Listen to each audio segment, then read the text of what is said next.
Ladies and gentlemen, boys and girls, children of all ages, welcome back to the Bloviating Zeppelin's Berserk Bobcat Saloon. Doing the job the American media maggots won't. Fundamentally changing America, one diaper at a time. Here is, courtesy of the SHR Media Network, the Bloviating Zeppelin. I have come here to chew bubblegum and kick ass. And I'm all out of bubble.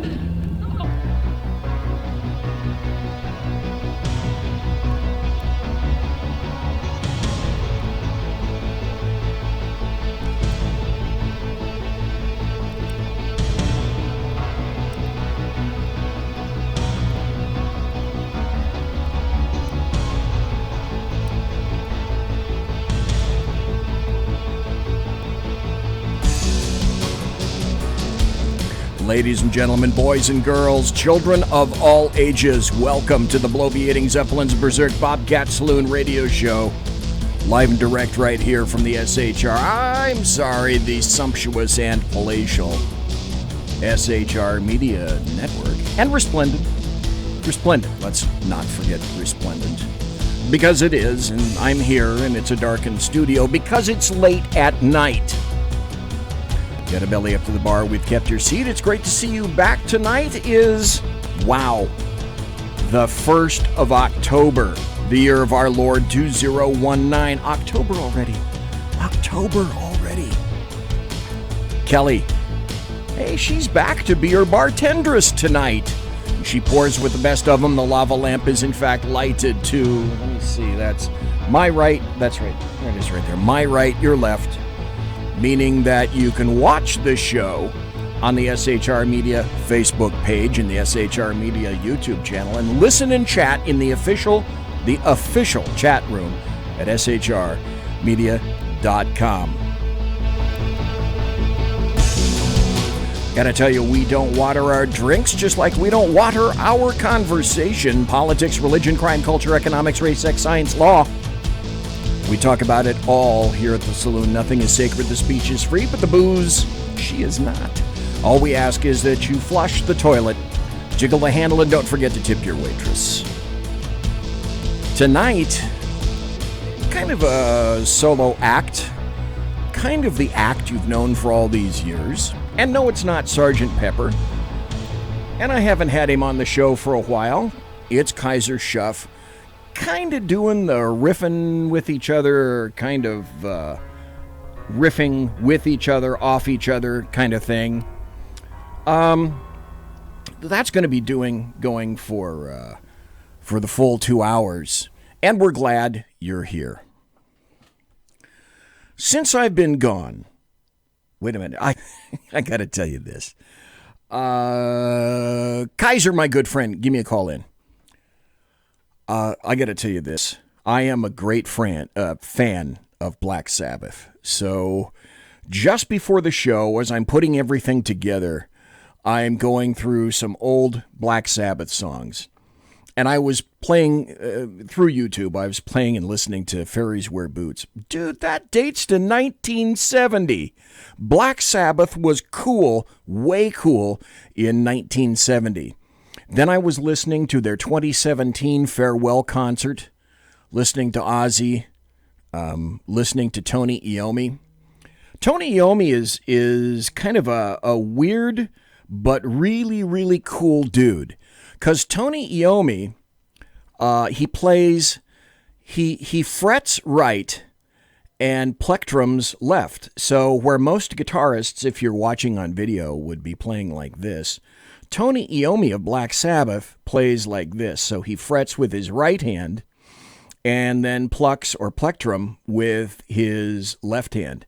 And if you look at his right hand, and very few people notice this, Tony Iommi is missing the tips of two fingers, and he has two very special, I'm not sure I know what you would call them, but maybe some little tips that he had manufactured just for that, so that he can fret appropriately. And he lost them in an industrial accident in the 50s, if I'm not mistaken.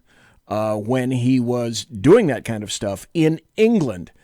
Oh, and the other thing is, a long time ago in a galaxy far, far away, I met Geezer Butler when I was doing some live recording for the group Status Quo. They're a boogie band from England in the 70s, and I happened to meet the early 70s, and I happened to meet Bon Scott before he passed away, the lead singer of AC/DC, and I also met the bass player for Black Sabbath, Geezer Butler. Good times back then. May not remember a whole lot of them, but that's okay, because I'm ancient and decrepit. If I'm not mistaken, I think we have Kaiser Schuff on the line. Do we have Kaiser? Are you there, sir? Oh, yes, sir. How you doing tonight? And you bringing up Bon Scott made me remember something. Oh, what's that? I think it was, I remember the date, October 21st, 1979, I think it was. It might have been 78. Okay. It was my first rock and roll concert. I think I was 11, not 10, with my cousin, and it was seeing AC/DC at St. John's Memorial basketball, where the Ohio State Buckeyes basketball team played. And they played a rockin' concert. And then he died very shortly after. It was like a month or two after that. Yeah, he was another one of those people in rock that died way too early. However, the cool thing is that the guy that replaced him, whose name is Brian Johnson, has a different voice, but as far as I'm concerned, he is every bit as good. Now, Brian Johnson, if you don't know him, is kind of a sawed-off little guy. But what an incredible voice. And their return album, Back in Black, was fabulous. It hit like 10 home runs in a row. And it's fuzzy. It's fuzzy. It's funny. Well, first it's fuzzy, then it's funny. Kaiser Schuff, as you mentioned Ohio, I got into progressive rock when myself and a guy named Carl Kimball, we were working at WWSU Radio at Wright State in Ohio. And he decided that we were going to see the first United States concert appearance of King Crimson, and they were playing their first concert of their newest album, Lark's Tongues in Aspic. So we drove from basically, what would that be, like Dayton. We drove from Dayton to Columbus. We went to the Agora Theater in Columbus, Ohio. All right, where it is. Yep. And this is 1973. I remember this to this day. And we sat through a probably 2 to 2.5 hour concert of nothing but King Crimson, Robert Fripp on guitar, Bill Bruford on drums, and I will never forget that because of the extreme amount of effort that he was putting into the drums, there was a container of oxygen on the floor next to his drummer's seat that he would take hits from every now and then. Or maybe it wasn't oxygen, I don't know, but I'd like to think that it was oxygen, but it was an incredible concert, an absolutely incredible concert. So, folks, you tuned in for politics, but no, it's Rock Talk with BZ and Kaiser. Welcome to the show. So, Kaiser, how you doing, sir? Yeah, it's funny that... I'm sorry, go ahead, sir. It's funny, you mentioned the Agora, and it's now called the Newport Music Hall, and I had a funny riff on that. One of my favorite ska bands, it's a band out of England called the English Beat.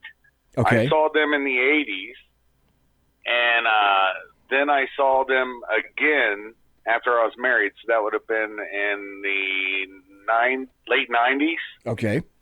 And my wife was super embarrassed because I jumped up on the stage and was dancing with Dave Weakling, the lead singer.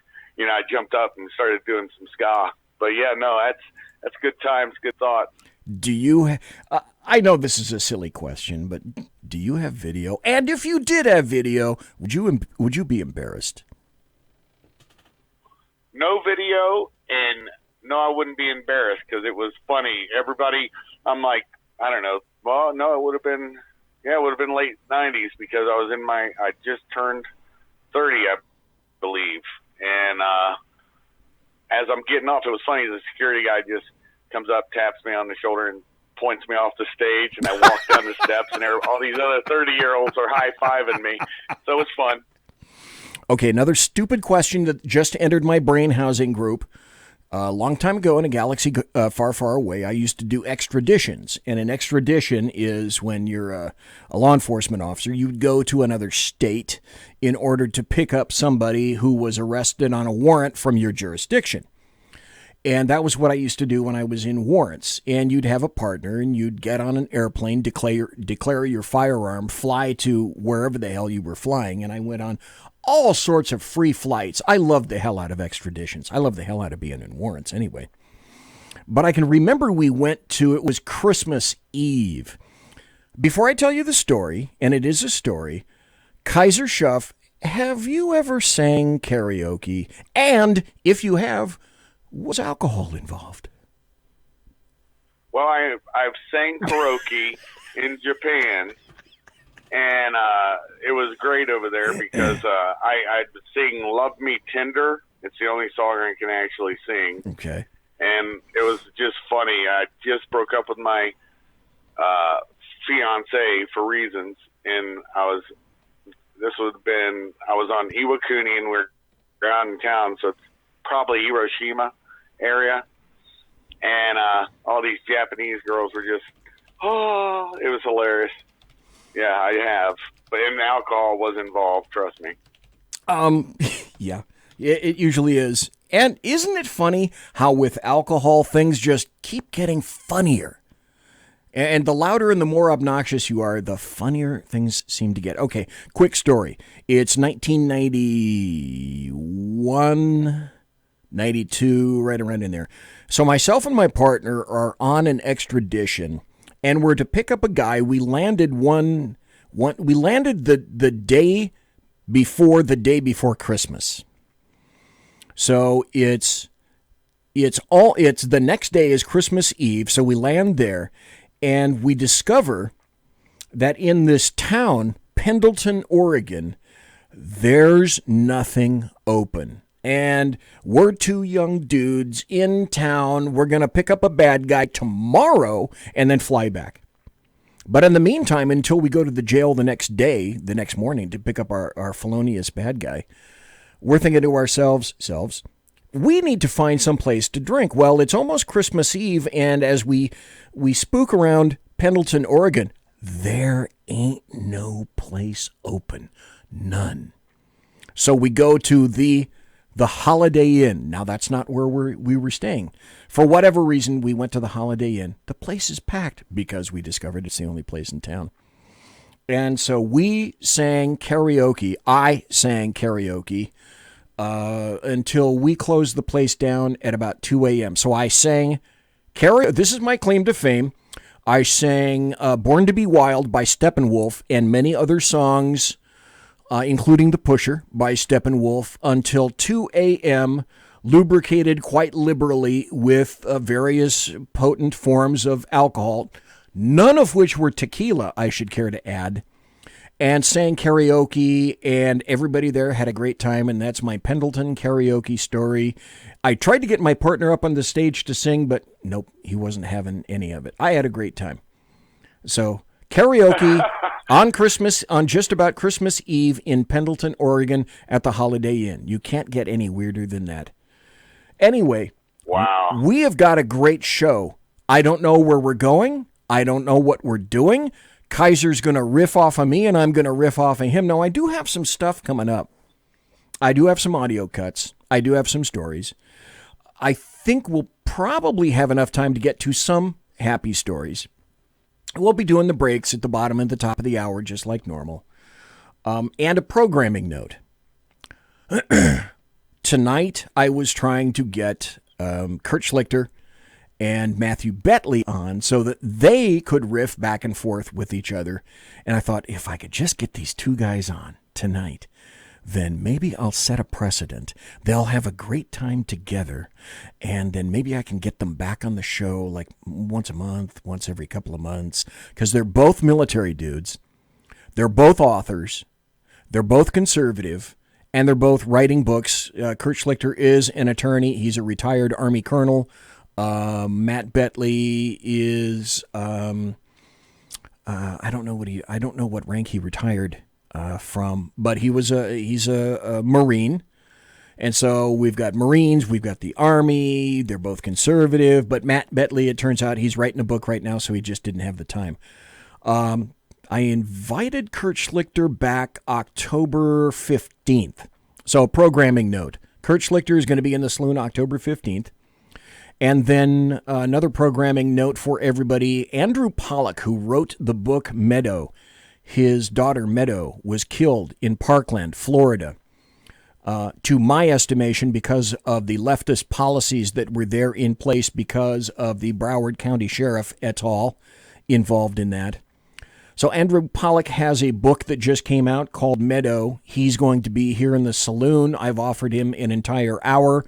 He says he can sum it up in 1.5 hours. But you know me and the full hour, I'm going to try to hold him over. Maybe I make it, maybe I don't. He's going to be here November 7th. That's Thursday next month. And then in between them, I'm working on a lot of other people and a lot of other things, the likes of which I can't really say right now. But when I'm close, I'll let you know. So Kurt Schlichter is coming, and also Andrew Pollack is coming, author of the book Meadow, and his daughter was killed in the Parkland shooting. And I believe that was last year, if I'm not mistaken. Anyway, programming note end. That's, oh, no. That's Scorpio from Dirty Harry, 1971. Tomorrow night, there will be a Sackheads Against Tyranny, a real chat show. In lieu of Sackheads Clint being here, I've decided that we're going to have two very, very secret guests. The show will go on. The show will continue. Tomorrow night, the Sackheads Against Tyranny, a real chat show. Same bat time, same bat channel, 8 p.m. Pacific, 11 p.m. Eastern, right here, shrmedia.com. And then Thursday night, God, I got a lot of stuff. He's got a million of them. Anyway, Thursday night, I've got Adam Kokesh, Kokesh, who is running for 2020 Libertarian President of the United States. If you looked at his platform, you'll see, wow, it's different. But I'm going to have him on because I want to hear what he has to say. That's one of the things about the Saloon that I hope you enjoy is that everybody has a different style. Everybody's a little unique. Everybody is not the same. And libertarians, as I've said before, I'm not a big L libertarian. I'm a little L libertarian. Libertarians lose me as last Thursday night, David Weichel, who's running as a Republican, however, he's been a libertarian, but he's running as a Republican opponent to Lindsey Graham for South Carolina for 2020. And as I indicated with regard to David Weichel, the libertarian, the big L libertarian, does live long and large within him. And if you want to hear Big L Libertarian this Thursday night, Adam Kokesh, he'll be here. And I mean, folks, I'm not kidding. Big L. The two places where I disagree with most libertarians is borders and drugs. But that's just on account of all the crazy, wacky things I've seen during the years. Kaiser Schuff, any libertarian living within you, sir, at all? Yeah, small L. I would say you'll enjoy the interview with Kokesh. I interviewed him, and I think it went over a little an hour. And his ideals, you'll enjoy them. I think I will. He's a really decent dude. I met him when he had to, on his presidential bus, he stopped in my town and parked in the Kroger parking lot, and I just happened to see the bus. I was taking a picture of it, and all of a sudden a guy with a dog comes walking up, and he's like, "Hey, how's it going?" And I looked back, and it was Adam Kokesh. Oh, cool. And I talked to him and his manager, and that's how I got him on my show. Outstanding. Outstanding. Now, my wife, if she were here, the first thing out of her mouth would be, okay, Kaiser, what kind of a dog? Oh, it was if I remember right, I think it was like a lab mix of some sort. There's a picture on my page. So his little head sticking up, about hip height. It was like a lab mixed with something. I don't know. You have to ask him. Okay. Darn it. I should have asked you this after I introduced you. On your social media, any place that you'd like to let people know where you can be found on social media, and also tell people about your show. You also have your own show, Kaiser's Corner. Yeah, I have Sword Point, all lower caps, and then the numeral 9 at Yahoo. Okay. And you also have your own show. Or at YouTube, I'm sorry. Okay. Yeah, Kaiser's Castle. Yeah. I'm sorry, Kaiser's Castle. That's true. Yeah, I don't know why I call it. I said Yahoo. It's YouTube. Okay. For the rest of the hour, I don't know, it may bleed on over into the second hour. Not quite sure, because this goes wherever the hell it goes. And Kaiser, because you're kind of co-host tonight, if you want to stop and interject something, anything, at any time, just let me know.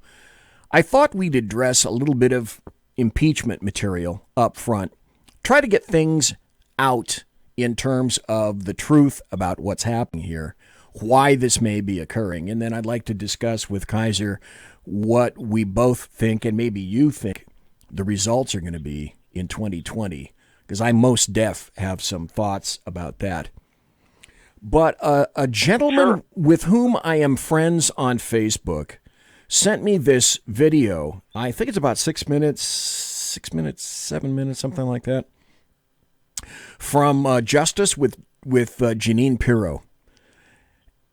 And she really hits it out of the ballpark with this. So I'd like to play this opening statement with Justice with Judge Jeanine. She makes one hell of a summary with regard to all of this.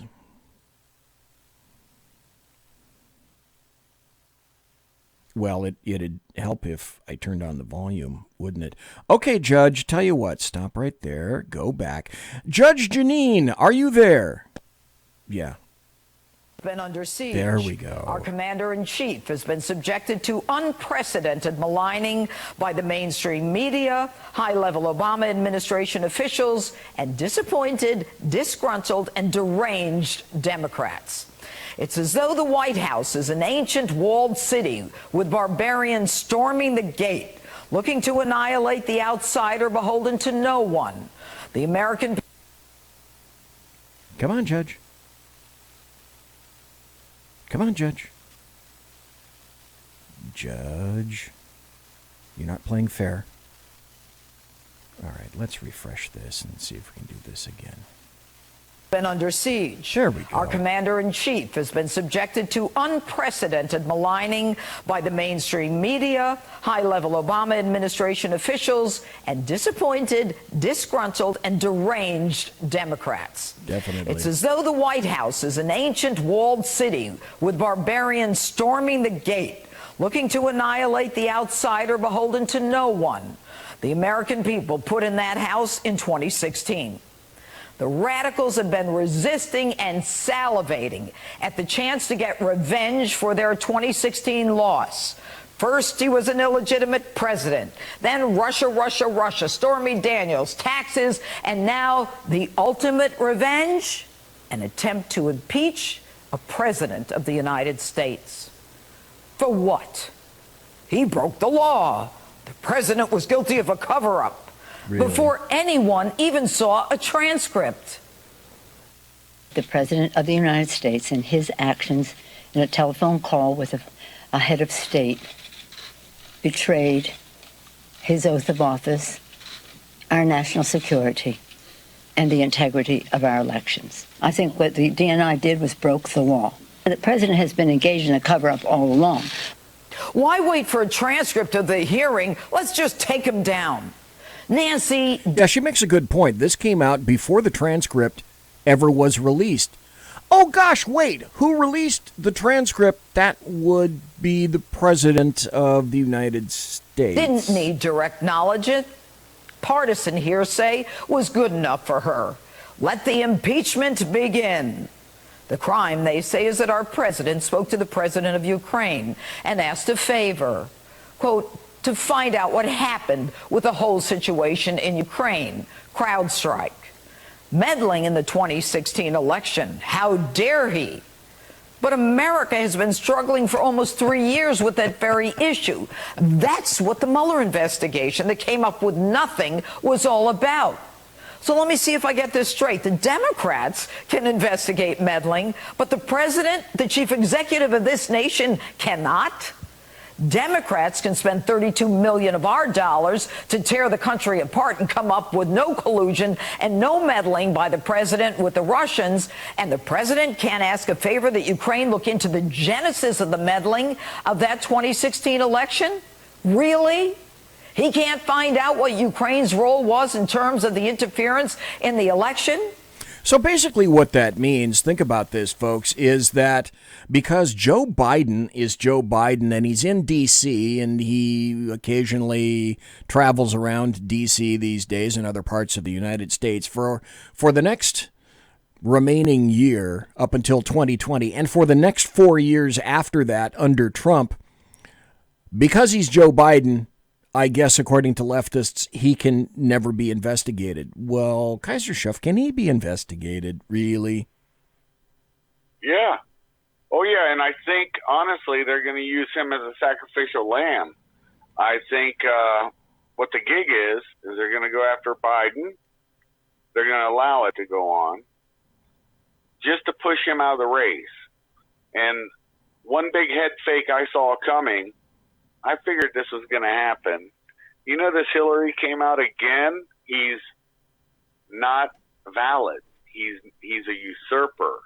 He stole her crown. And when she went on, what was it, Sunday? Good Morning America, I think it was, or something like that.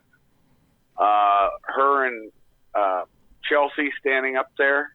Yes. And the self-satisfied smiles as they're describing how he had always been involved with the Russians, and it doesn't shock her that he would put our national security, the new talking point, in danger. That's the new talking point, is national security. Because none of the other crap has worked. Again, nailing Jell-O to a tree. Yeah. One thing I think we need to reconcile is the fact, and let's see, we got 2 more minutes before the bottom of the hour break, and I'd like your opinion on this before we go to the break. One thing I think we need to reconcile ourselves with is that you will never see Hillary Clinton go to jail or prison or be prosecuted for any of the things that she's done. Do you tend to agree with that? Should we give that up? Yeah, I think that's thrown out. I think that you're not going to see any justice done to several people.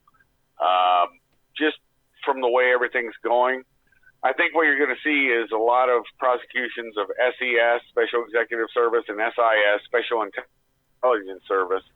That's there after GS-15.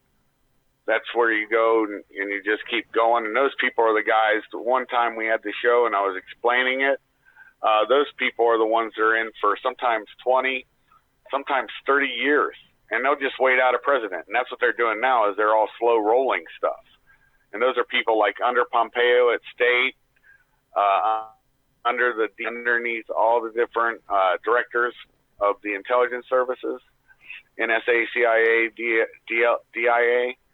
And then you also have the FBI underneath, why am I mind up the dude's name now? Ray right now. It's under Christopher Ray. Ray, yeah, Ray. Well, no, Ray would be SES. It's under the director, and the director of DOJ now is, oh, Lord, I can see his face, Barr. Yeah, William Barr. Yeah, they're all SES in DOJ, but yeah, the director, everybody under him will slow roll it. Those are the type of people I'm talking about. It doesn't quite go to the top, but it's enough that it can slow down anything. When we get back, we're going to go to a break right now. Kaiser Schuff is my guest tonight. He's essentially co-hosting the show. When we come back, I want to talk to Kaiser about something called the deep state. And essentially, he laid out what the deep state is right now, but I want to go more in depth about that. Then I also want to transition over to another article. I caught this from the Washington Examiner, and I have a cool bit of information about the Washington Examiner after the break. But I also want to talk about this article where it indicates U.S. Attorney John Durham, he's looking right now into the Ukrainian involvement in the 2016 election. And all of a sudden, magically, just like that, well, nobody wants that to happen. I thought they wanted that to happen. Come on. Conservative media done right. You're listening to the SHR Media Network. From a public locker inside a dilapidated Long Island rail station comes a show designed to piss off liberals using truth, facts, and ridicule. The Lid Radio Show, featuring the conservative voice from the People's Republic of New York, the Lid himself, Jeff Dunetz. Tune in every Wednesday at 2 p.m. Eastern, 11 a.m. Pacific on the SHR Media Network. Go to shrmedia.com. At Lid Radio, we fight for the truth, justice, and a good kosher T-bone. If you don't listen, Hillary Clinton might sneak into your bedroom in her housecoat late at night and blame you for her election loss. It's the Lid Radio Show with Jeff Dunetz. For 50 years, I've seen the American people blinded by corrupt politicians, a lapdog media, and deceptive Islam. The one thing the elites fear is one man with a cane. I'm Dave Milner. Join me through Spreaker, iTunes, and SoundCloud, through SHR Media and the Western Free Radio Network, for half a century of experienced perspective on political and social issues, weekly on The Unpleasant Blind Guy. And catch me on Jeff Mitchell's EDL Radio on blogtalkradio.com. There's no surrender, ever. Because truth is not always pleasant. This is Shannon Wright of The Right Way with Shannon and Mike in the AM. Mike's not here, so I gotta talk fast. You gotta join us. Fall season. Getting ready to start up with a whole bunch of new stuff. News and food and politics and sports and entertainment and a whole bunch of stuff. But wait, Mike's coming. I gotta go. Remember, Shannon and Mike in the AM on SHR Media, Monday through Thursday, 7 to 9 a.m. Make sure you tune in. Featuring right thinking from a left brain and doing the job the American maggots won't. BZ is fundamentally changing America one diaper at a time. Just when safety pin manufacturers are running out of metal for the diapers of the leftists, where the speech is free, but the drinks are not. The Bloviating Zeppelin's Berserk Bobcat Saloon can be heard every Tuesday and Thursday night, commencing at 11 p.m. Eastern and 8 p.m. Pacific, where pushback is a requisite art form in and of itself. Let your ossicles be truly liberated when you listen to the Bloviating Zeppelin's Berserk Bobcat Saloon, only on SHR Media Network. No ferrets were harmed in the making of this ad. Join me, Jack Alexander, for the Jack Alexander Experiment podcast, as I take a unique outsider's look at the issues affecting the USA. I fearlessly take on the issues that everyone else is too scared to touch. The Jack Alexander Experiment podcast is available wherever good podcasts can be found, like Spreaker, iHeartRadio, and Google Podcast. The Jack Alexander Experiment, because it's not a matter of left versus right, it's a matter of right versus wrong. It's your business diva here, Melanie Collette. I am inviting you to a front row seat as I discuss some of the most intriguing details of wealth and finance with today's movers and shakers in the world of business. Listen in and discover financial truths on a global, domestic, and household scale. Uncover topics that will impact your wallet today and in the future. Money Talk with Melanie airs Monday through Friday, 5 p.m. East, 2 p.m. West, right here on SHR Media and High Plains Pundit Talk Radio. You can't afford to miss it. Featuring the effervescent contrarian sackheads Clint plus the unrestrained bulbosity of BZ, the Sackheads Against Tyranny is a real chat show. Doubling your late-night conservative talk show pleasure with double the hosts, you can listen every Wednesday night at 8 p.m. Pacific, 11 p.m. Eastern. Please note, some contents may have settled during shipping. Member FDIC, batteries not included, warranty void in Montenegro. Conservative media done right. You're listening to the SHR Media Network. Ladies and gentlemen, boys and girls, children of all ages, I am the bloviating Zeppelin. You are listening to BZ's Berserk Bobcat Saloon radio show, where I am broadcasting behind enemy lines in occupied California, always spelled with a K. Always spelled with a K. 2 miles east of the locus of evil on the entire left coast. That would be the Capitol building at 10th and L Street, the Bill Mill, where late at night you can hear the screams from the death of common sense. And also, as I exit that door at about 10:30 at night, I'll smell the evil stench of sulfur and brimstone emanating from that foul building. Execrable. Absolutely execrable. Tonight, we're talking to Kaiser Schuff, one each, Model 1, Mark 1. And he's here for the full 2 hours to chat about just about anything that plops into our heads. Thanks to Mike in chat. Thanks to, hey, Kaiser's in chat. Thanks to Simone in chat. Thanks to Wendy in chat. Thanks to the Alaskan in chat. Sadly, I fed Clyde before the show. That was on video, and unfortunately it didn't take. But Clyde is full. He's happy. He's curled up in the corner. So a happy Bobcat is a serene and secure Bobcat.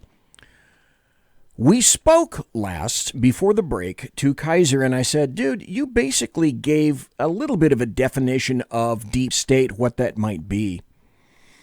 And I also had an article that I wanted to read, but what you were saying, can you kind of give a definition or what in your mind, Kaiser Schuff, the deep state is, and or its machinations, why and how it's present, if you could?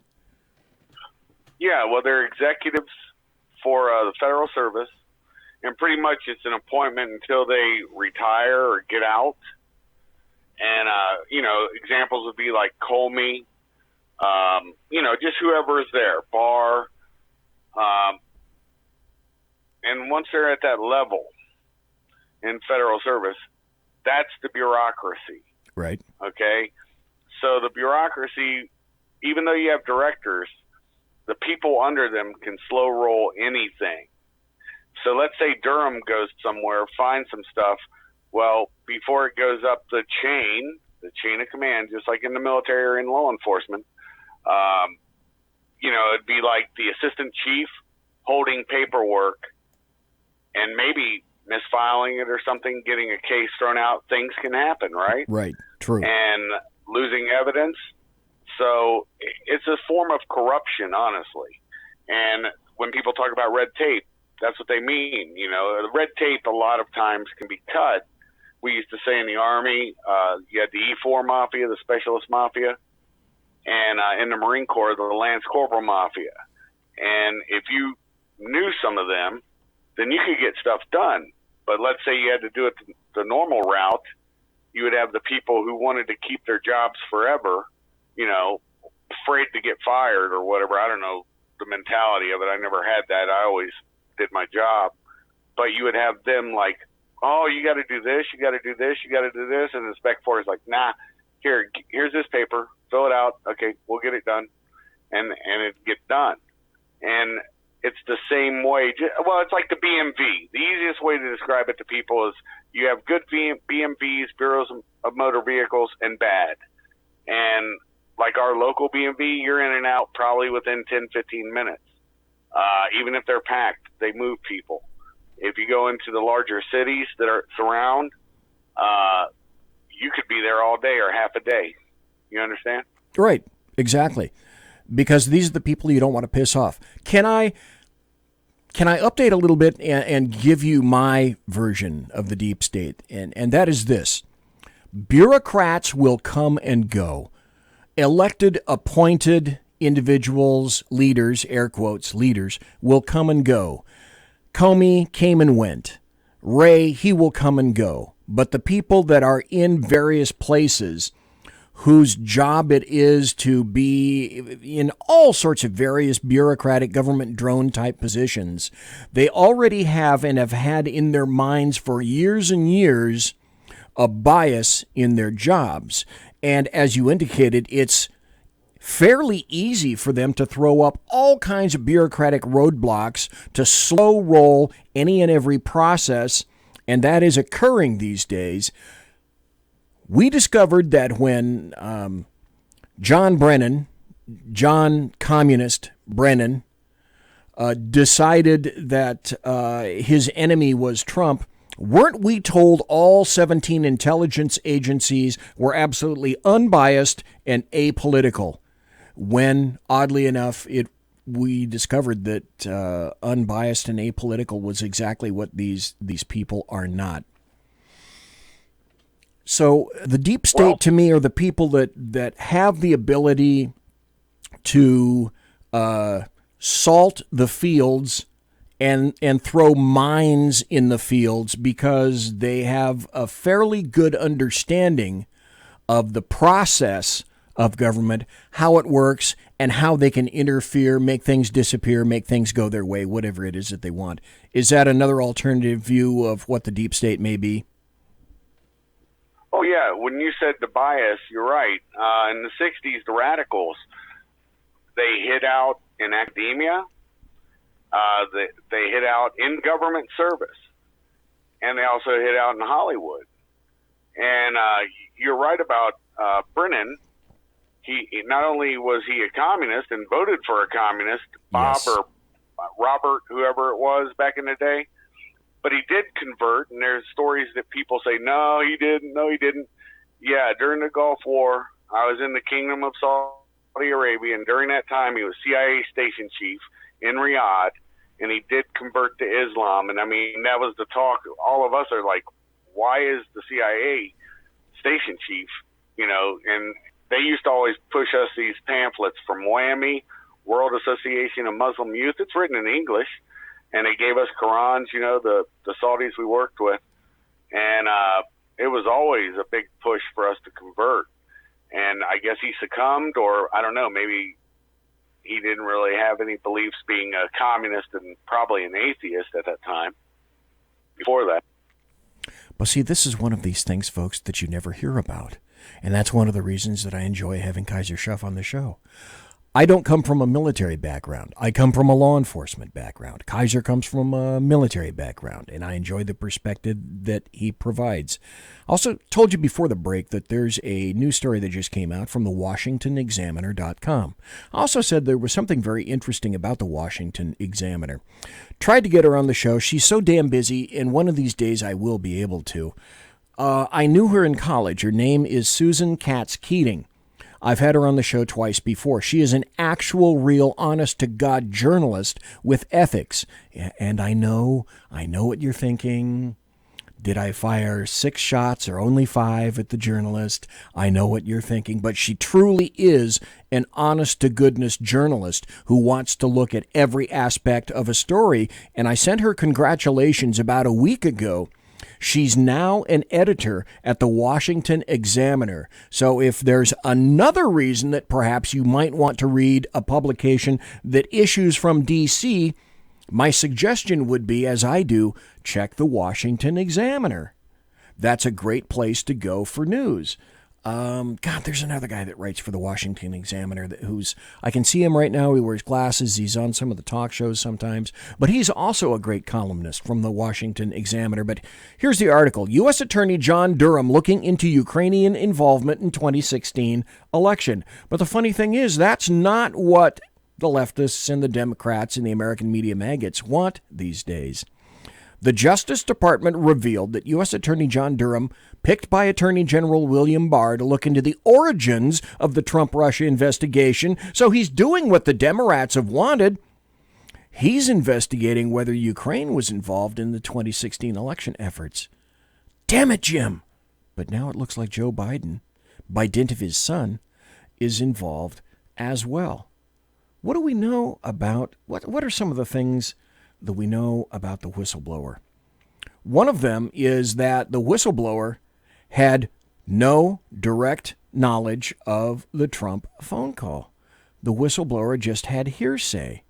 So that anonymous whistleblower who said that Trump had an inappropriate conversation, right, because the whistleblower wants to run Washington, apparently, with a foreign power, as turns out to be Ukraine, that claim was based on hearsay. There's something very interesting about that in the hearsay. Overall, because we will get in depth into the whistleblower situation and also about Ukraine. Any immediate thoughts come to your brain housing group, Kaiser Schuff, about Ukraine, Trump, Biden, et al.? Yeah, first I wanted to state, everybody forgets who it hit Grudge, but what the media source was that broke the mess on the dress that made Clinton confess, and that was the National Enquirer. They were the ones who broke out about Lewinsky giving him BJ's in the Oval. A lot of people forget that's where that story first came from. And I think you're right. You're right. Yeah. I'd forgotten that. Yeah, and also, you're absolutely correct. There are some good journalists. Solomon's doing a stellar job. John Solomon. Yep. I'll tell you. Yep. And so is I talked to her one time. Her husband's ODA. He got wounded in Iraq, I believe, and messed up pretty bad. But I guess everything's good. I can't think of it. Sarah. Oh, Sarah Carter. Oh shoot. Wow. Oh, Sarah Carter. Yeah. Sarah Carter is fabulous. I go to that website all the time. I'll pimp it, but I'm not getting anything from it. But I just pimp it because it's such a damn good website. John Solomon can be read at The Hill. Great journalist. Sarah Carter can be read at sarahacarter.com.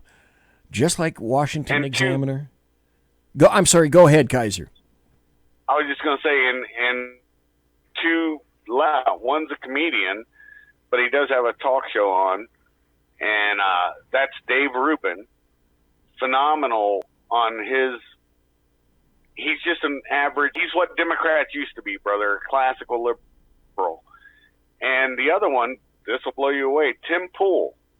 They come from a leftist bent, but they don't let their biases affect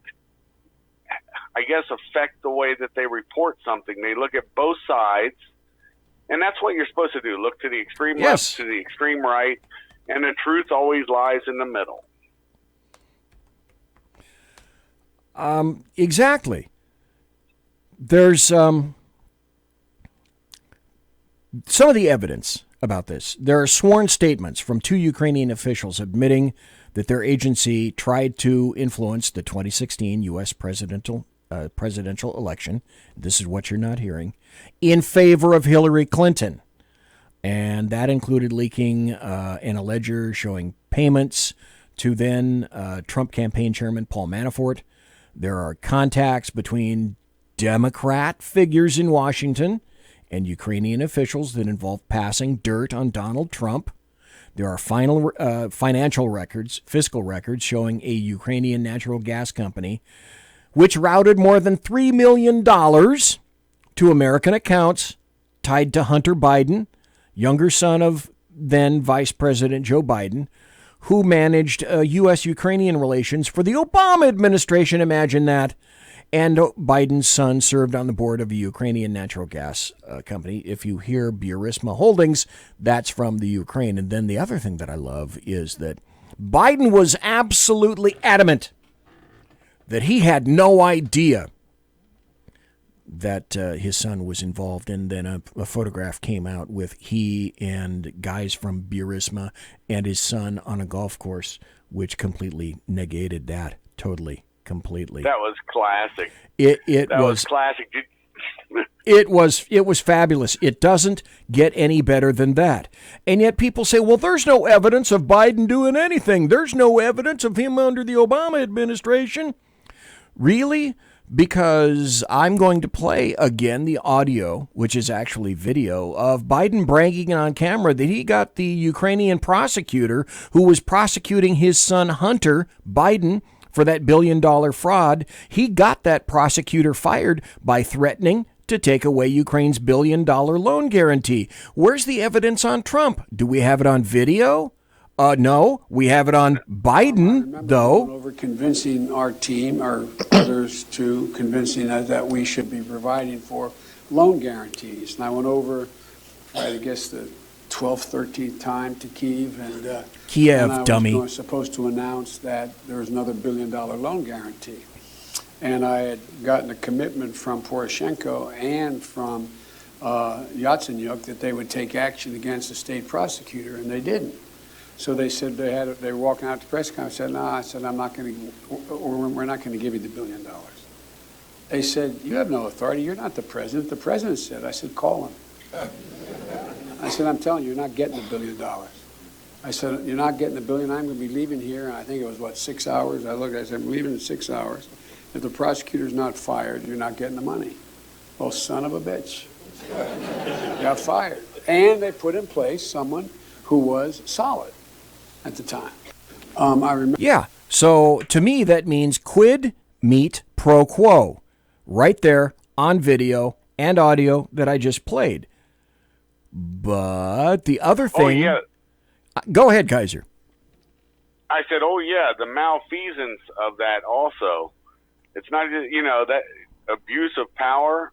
I mean, it amazes me what the Democrats, you put a capital D next to their name, they can get away with everything. And it's not all Democrats either. I mean, I like Tulsi Gabbard personally, but she seems to have some good views. I don't like some of them, but, I look at each politician. But, yeah, for the most part, this group now we got are either incompetent goofs or extreme leftists to subvert, I think, national policy and national security.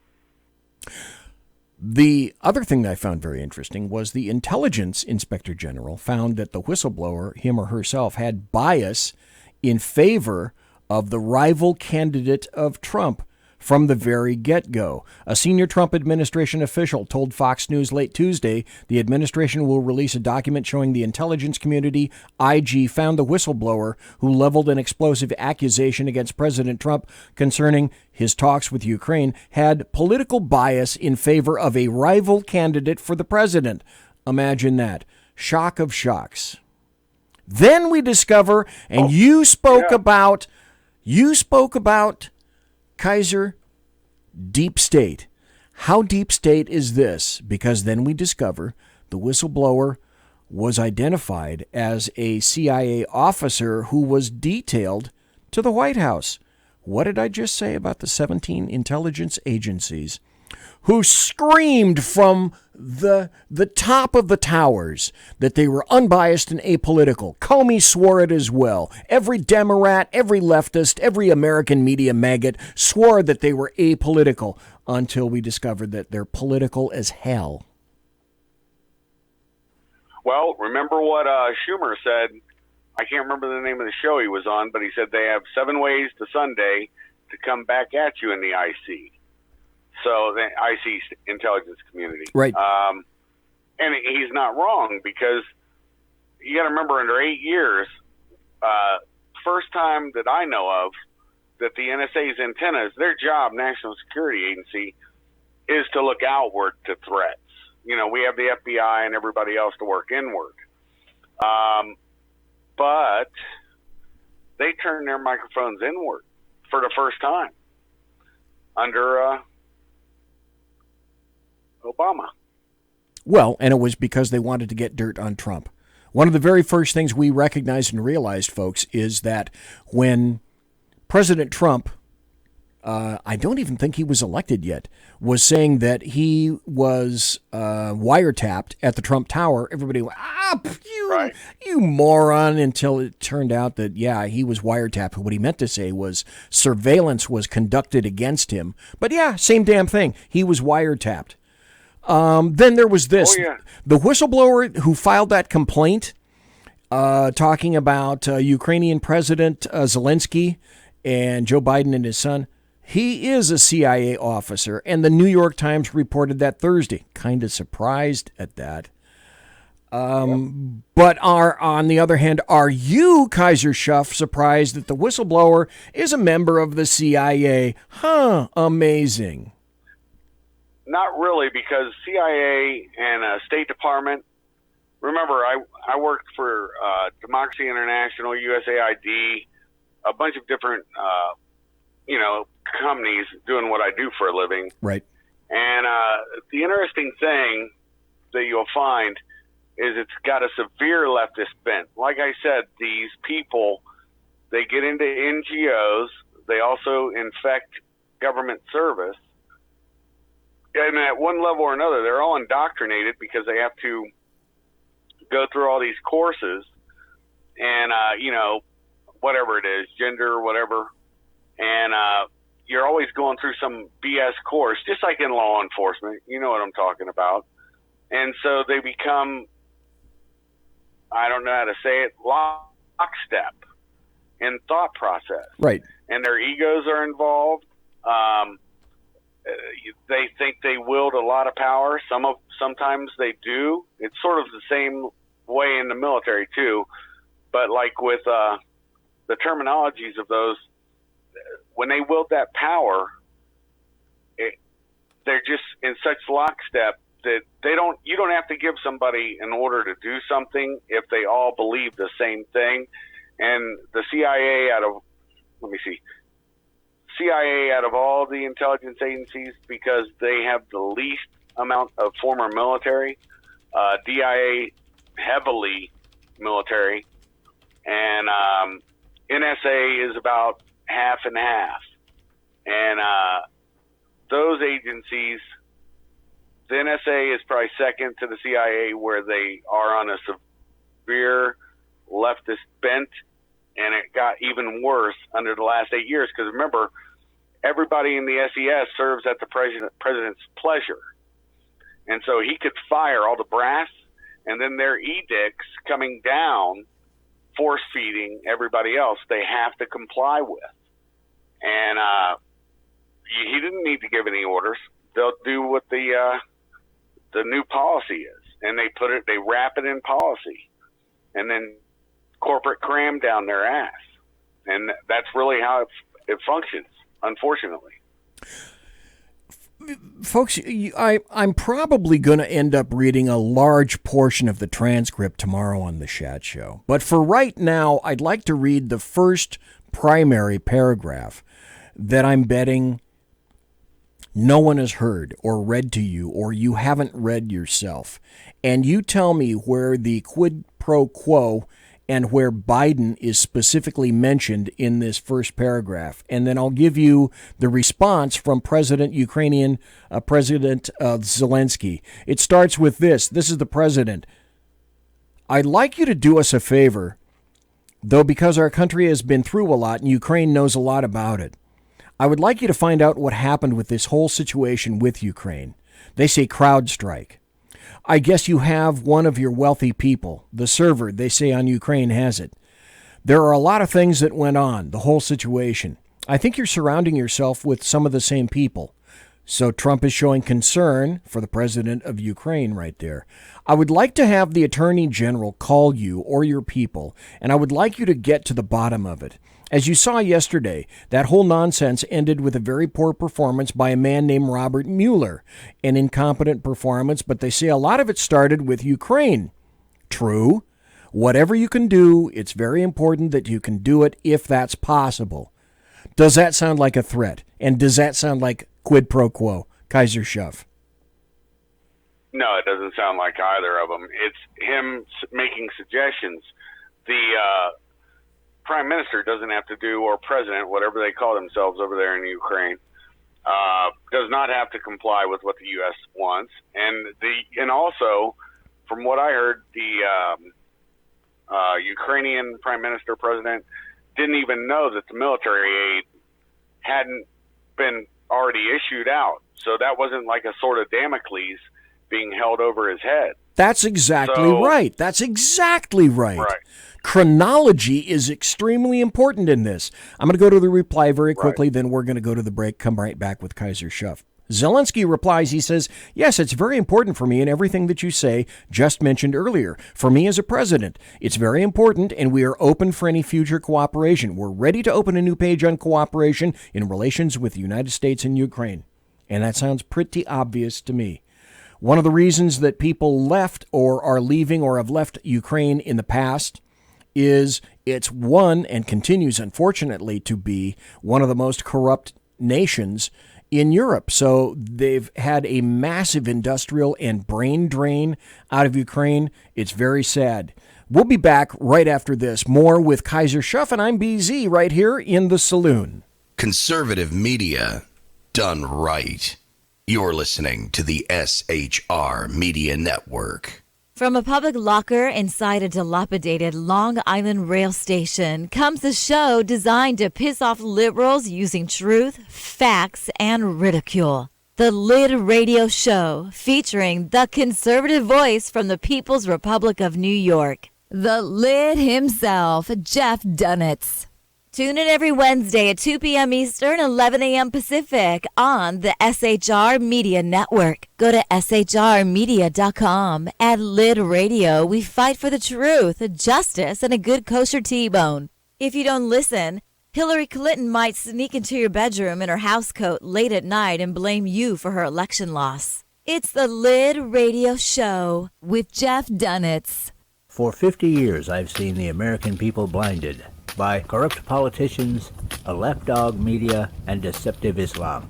The one thing the elites fear is one man with a cane. I'm Dave Milner.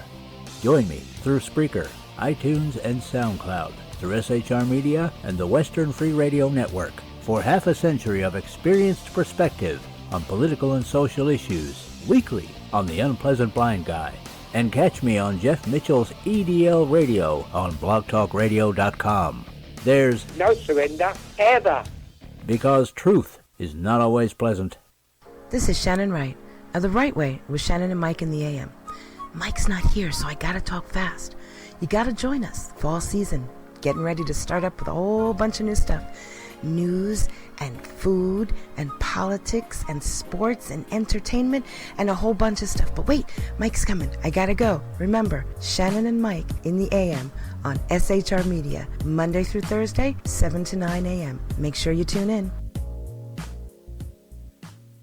Featuring right thinking from a left brain and doing the job the American maggots won't. BZ is fundamentally changing America, one diaper at a time. Just when safety pin manufacturers are running out of metal for the diapers of the leftists, where the speech is free, but the drinks are not. The bloviating Zeppelin's Berserk Bobcat Saloon can be heard every Tuesday and Thursday night, commencing at 11 p.m. Eastern and 8 p.m. Pacific, where pushback is a requisite art form in and of itself. Let your ossicles be truly liberated when you listen to the bloviating Zeppelin's Berserk Bobcat Saloon, only on SHR Media Network. No ferrets were harmed in the making of this ad. Join me, Jack Alexander, for the Jack Alexander Experiment podcast, as I take a unique outsider's look at the issues affecting the USA. I fearlessly take on the issues that everyone else is too scared to touch. The Jack Alexander Experiment podcast is available wherever good podcasts can be found, like Spreaker, iHeartRadio, and Google Podcast. The Jack Alexander Experiment, because it's not a matter of left versus right, it's a matter of right versus wrong. It's your business diva here, Melanie Collette. I am inviting you to a front row seat as I discuss some of the most intriguing details of wealth and finance with today's movers and shakers in the world of business. Listen in and discover financial truths on a global, domestic, and household scale. Uncover topics that will impact your wallet today and in the future. Money Talk with Melanie airs Monday through Friday, 5 p.m. East, 2 p.m. West, right here on SHR Media and High Plains Pundit Talk Radio. You can't afford to miss it.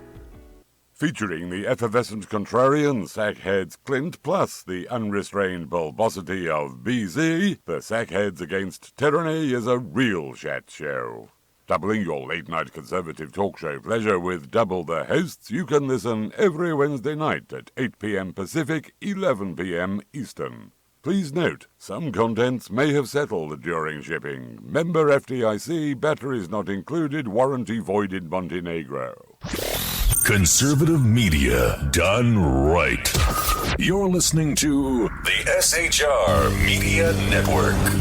Ladies and gentlemen, boys and girls, children of all ages, it's the second hour already of BZ's That's Me, Moi. Berserk Bobcat Saloon radio show live and direct right here, where I am broadcasting behind enemy lines in occupied California from the SHR Media Studios. Resplendent, palatial as they may be. Resplendent and palatial. Both palatial and resplendent right here in the studio. We're talking to Kaiser Schuff. And Kaiser has been around for a while. He's done darn near anything that you can possibly think for the military. A great background and military service to his country. I thought we'd leave the Ukraine and kind of move on a little bit after the break. I found this story, and for those who may not know, there are three people that are running against Trump right now. One of them is Bill Weld. Another one is the guy that had his own radio show, and I can never remember his... Oh, Joe Walsh. Joe Walsh, because he had to leave his radio show. And then a third guy whose name completely escapes me because he really doesn't mean anything at all. And essentially, these are foaming, dripping, rivulet-running, non-sacked up, go-nowhere rhinos who are dyed-in-the-wool never-Trumpers. So this never-Trump Republican by the name of Bill Weld says essentially now that he wants the death penalty for Trump because Trump was speaking to the Ukraine about the Biden cartel, so to speak, because he dared to speak to Ukraine about the Biden family selling their public office, basically, for millions of dollars. So this is Bill Weld's exact quote. Talk about pressuring a foreign country to interfere with and control a U.S. election. It couldn't be cleared. That is treason, pure and simple. And the penalty for treason is death. So I guess we need to kill, according to Bill Weld, we just need to kill President Trump. He said it. It's right there in a quote. Hello, Secret Service. There we go. Yeah. He's a nut job, brother. He is a nut job, my friend. But it all kind of started with this dude. I'm sorry, go ahead, sir. I was just going to say, it boggles the mind. I mean, you have people like Mitt Romney. When you say rhino, you're exactly right. It's neocons. You know, they want to constantly keep us at war. This, that, and the other. I mean, I can't really complain because of my work. But the point is, I don't like seeing our blood and treasure be wasted. And that's all I'll say on that, because as Americans, we control the government. When the, I can't think of the name, Holman for Homeland, when he got up there and he was being excoriated by, I can't think of it, I think it was Tlaib, and she kept banging her gavel.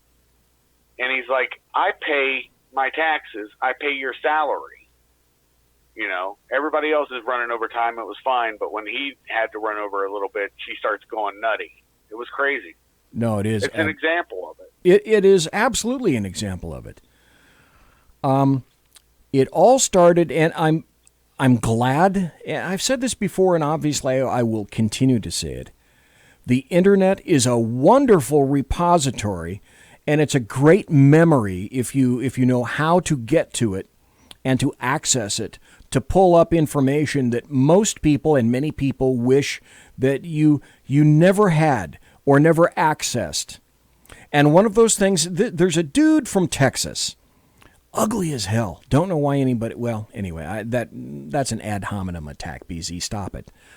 So there's a dude named Representative Green. He's from Texas. And so this all kind of started with him, where he said, and thank God that here's a Democrat who's honest.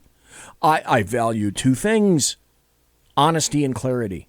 He's remarkably honest about this. His quote was, if we don't impeach Trump, he's going to get reelected.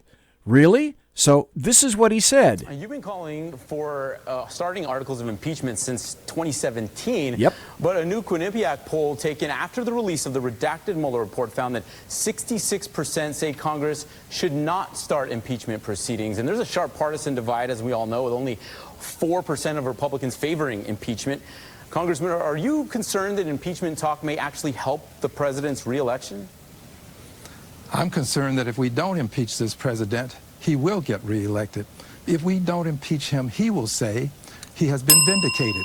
He will say the Democrats had an overwhelming majority in the House and they didn't take up impeachment. He will say that we had a constitutional duty to do it if it was there and we didn't. He will say that he has been vindicated. But here's what I say. We're confronting a constitutional crisis as I speak to you.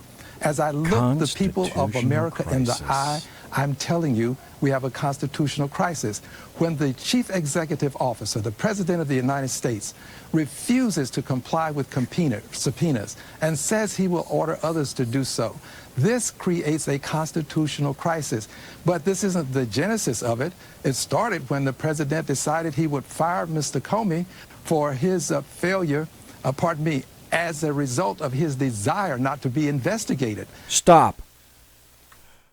Do we remember, and this is part of the deep state, because again, this bastard is lying. Anytime a Democrat mouth opens, they're lying. Do you remember, folks, Mike, Simone, Alaskan, Wendy, Kaiser? Do you remember who it was that recommended the firing of James Comey in a memo to President Donald John Trump? Oh, yeah. Yeah, Rod Rosenstein. Yeah. So he wrote... It was the second in charge, yeah. Yes, he was number 2 at the DOJ, at the time under Jeff Sessions.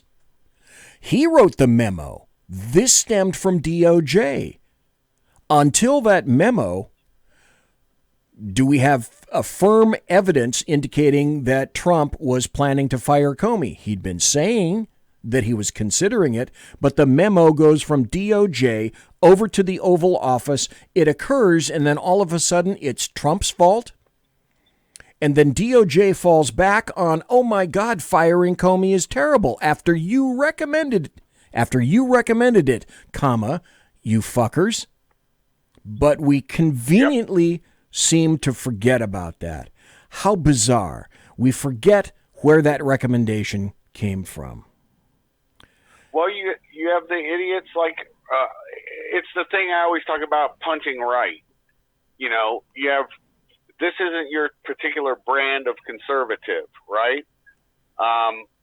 You have idiots like Romney, who I voted for, and so everybody, my whole family did. Yeah. And unfortunately, but we had 2 weak horses running against a guy who massively turned down and declined through executive privilege. He kept up his drone project, and I'm talking about the last resident of 1600 Pennsylvania Avenue, Correct. Obama. Correct. And he signaled and created through the CIA ISIS. It was ISIS.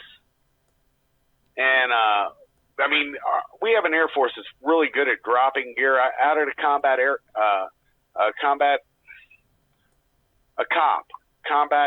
outpost, okay? Talakon, where I was at. Right. We would get air supplied every once in a while. Zingabad was the closest, I can't remember what they call it, a FOB, forward operating base.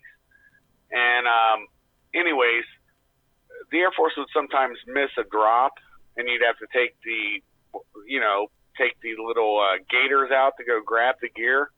But they didn't miss by much. But for some reason in Syria and Iraq, where ISIS was located, they'd miss the teams and everything would just drift over towards, ISIS. Like 9 times. It was funny that you mentioned Thomas Homan, and it was funny that you mentioned Thomas Homan and his response to a hearing. As you were speaking, guess what I found? Well, let's listen to this with Thomas Homan. You'd like to respond to what you've heard today? Yeah, I'd like to respond to Acting Chairman J. Paul and your comment about the Trump administration moving money around for more detention beds. I'd like to remind you, under the Obama administration, we did that most of the years he was president. We moved money around DHS. It's called reprogramming. We did that under the Obama administration. I don't remember any hearings on that. And also, I'd like to remind you that under the Obama administration, you're quick to point out that the cages were built under Obama administration. I was there. Family detention, we had 100 family beds under Obama administration. We built 3,000 more. So when there was a surge in FY14 and FY15 on the border, Congress was quick to give all the money we needed to build detention facilities, get transportation contracts. We reprogrammed money out of the majority of the years he was president. That was fine. Under Obama administration, FY12, we removed 409,000 people, half of what was removed last year. There was no hearings on that. So this is about transparency. Let's be factual about it. The time of the gentleman has expired. Since you did address some comments at me, I'll just say that I didn't like it under the Obama administration either. In fact, well, be honest with the American people. You can't point out faults in the Trump administration when it happened under the Obama administration. That's dishonesty. It's pathetic and it's sad. Mr. Holman, I control the time, and I am the chairwoman of the committee. Thank you for respecting that. Yeah, it's not done yet. I didn't like it under the Obama administration, and I'll remind you, Mr. Holman, that you also testified before Congress in support of the Obama's Priorities Enforcement Program before the Senate Judiciary Committee on May 19th, 2016, which had a very different approach. Well, can I respond to that? Can I respond to that? No, of course not. Of course not. I want to give you some time, but I do want to ask one quick question, and I want to make one quick statement. I find it very offensive that anybody would compare any federal employee, frankly, to someone who, the Gestapo or running Nazi concentration camps. That is very offensive. I have 15 seconds and I yield it to you. Thank you for saying that. I wish somebody in Democratic leadership would say that out loud. Look, you want to know why there's 50,000 people in detention? You want to know why we have 1 million illegal entries in the United States? You want to know why we have these issues? Because you have failed to secure the border. You have failed to work with this president to close the 3 loopholes we've asked for 2 years to close. So if you want to know why this issue exists, you need to look in the mirror. You have failed American people for not securing the border and closing loopholes. Mr. Holman, please respect the chair and the authority of the chair. The time of the gentleman has expired. I've asked you politely to let me go beyond my time, and you let other people go beyond their time, but not to Tom Homan. He don't get me go beyond his time. That's right. Mr. Holman, we have approved an agreement It is a circus. The Republicans and the Democrats with the ranking member. We increased the time of one witness, one member of Congress. Well, you talked about that, Kaiser, so I just had to play it just for you because as you were talking, I found it. But it's true. It's the three ring circus of the shit show, brother, and everybody's invited. I've made this synopsis several times. You know what Donald Trump did? Thank God for him. Yeah, you think of Donald Trump or a president. That guy is the one out in front of the tent taking tickets. Okay, letting everybody come in, but you got to pay your fee to get in. Think of that as getting elected, right? And being able to look at the machinations of the government, okay? Now, they can keep it secret, and you'll not know how screwed up it is. But no, what Donald Trump do? He had every side of that tent rolled up so anybody who walked by it can look in and see the shit show. Yes, and see who the daggone ringmasters are. That's what he did. Thank God for him. Well, just when you thought that, what's that guy's name? Bill Weld was really, really stupid for making his comment. Basically, it's treason and it's death for President Trump because he made a phone call. Now you've got the Biden campaign that's demanding that all TV news executives stop booking Rudy Giuliani. his presidential campaign made what they considered to be a request, and to say it's an extraordinary request diminishes the word extraordinary, to all the executives of all the top news channels just this past Sunday. And he asked them to don't book Trump's personal lawyer, Rudy Giuliani, on their programs. So they sent out letters to all the heads of the major news and cable, all of them, to the top anchors, 2 top Biden campaign advisors, that said that we're writing to you today with grave concern that you continue to book Rudy Giuliani on your air to spread false, debunked conspiracy theories on behalf of Donald Trump. Bullshit alert. They're concerned that Rudy Giuliani is getting through and making sense. So when people talk about things under the First Amendment, the umbrella of the First Amendment, the first people that want to stop your freedoms are leftists, the leftist Democrats and the American media maggots. Here's another. Well, everybody. Go ahead, everybody sir. thinks this is new, BZ. Oh, no. It's not old. It's not new. No. No, I was just going to say real quick, just to add to yours. Remember George Stephanopoulos and the Clinton campaign run? They made a documentary on it, and a guy called in wanting to talk, a reporter, about what went on in Mena, Arkansas. And Stephanopoulos said, if you write this, he says it on the phone, right in the documentary, nobody will ever pick up any stories of yours, this, that, and the other, because the media, Hollywood, it's all in lockstep. Well, and that was a threat. The threat is implicit or outright, actually, that we'll just freeze your ass out. We will freeze you out. You'll never work in this town again. How many times have you heard that? Well, George Stephanopoulos, he meant that. And you know what? The culmination of it is right now. Everybody forgets political correctness started under George Herbert Walker Bush, political correct speech, his 1,000 points of light speech. And under the Clintons, they weaponized that. And now we're to a point where cancel culture is something, where people think they can get you fired. They can do this. They can screw your life up. You can't. Well, they can't for me, because I work. But the point is, it's turned into a snitch culture. See something, say something, and it's retarded. I mean, instead of being able to talk to somebody about something like you and I are having a civil conversation, we're doing it online. There are some people you can't have a civil conversation with. They want to do it online and be confrontational for drama. So, and you're seeing it. It's because of I also think because of social media.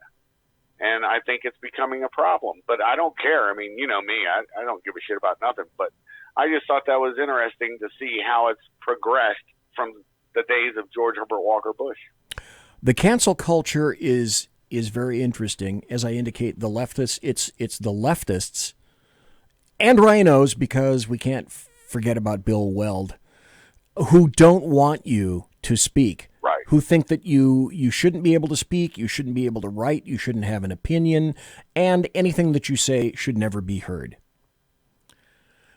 And right. You're in a unique position, and I am certainly in a unique position, because, folks, if you care what other people think or say of you, that's simply handing ammunition over to those individuals.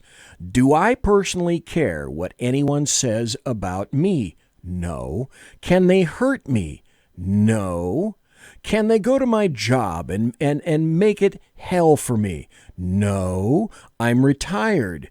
Do I have a lot of money? Yes. Have I used that for various conservative purposes? Yes. Can they still hurt me?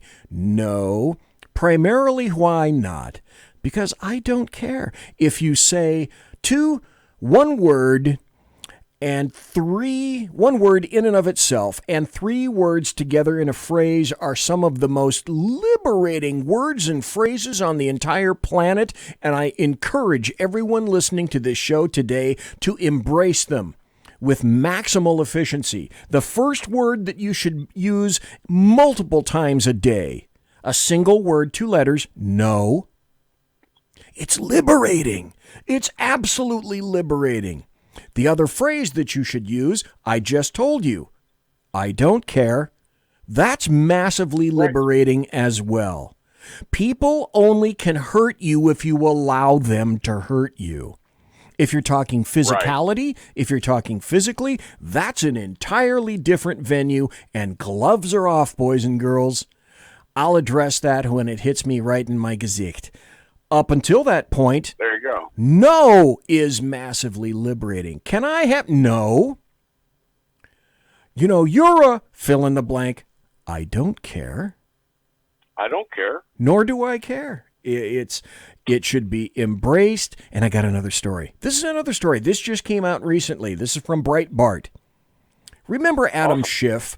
Remember Adam Schiff, who he's pushing this impeachment thing. He's pushing this Ukraine thing against Donald John Trump, OMB, Orange Man Bad, the guy with a dead orange cat on his head.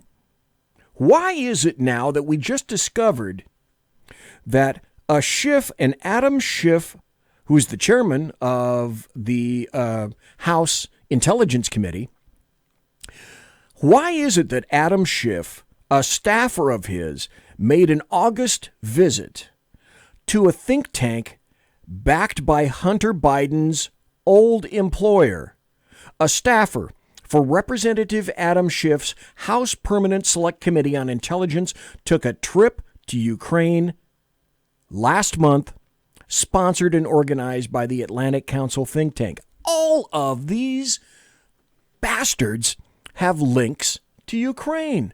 Why is that?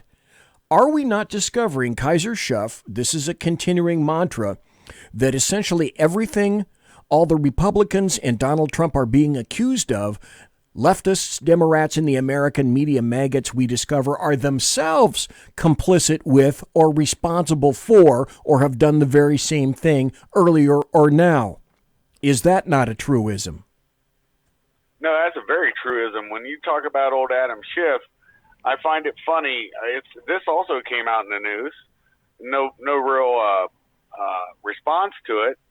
But he had to pay off. Remember that little secret fund for the Me Too people that were in Congress?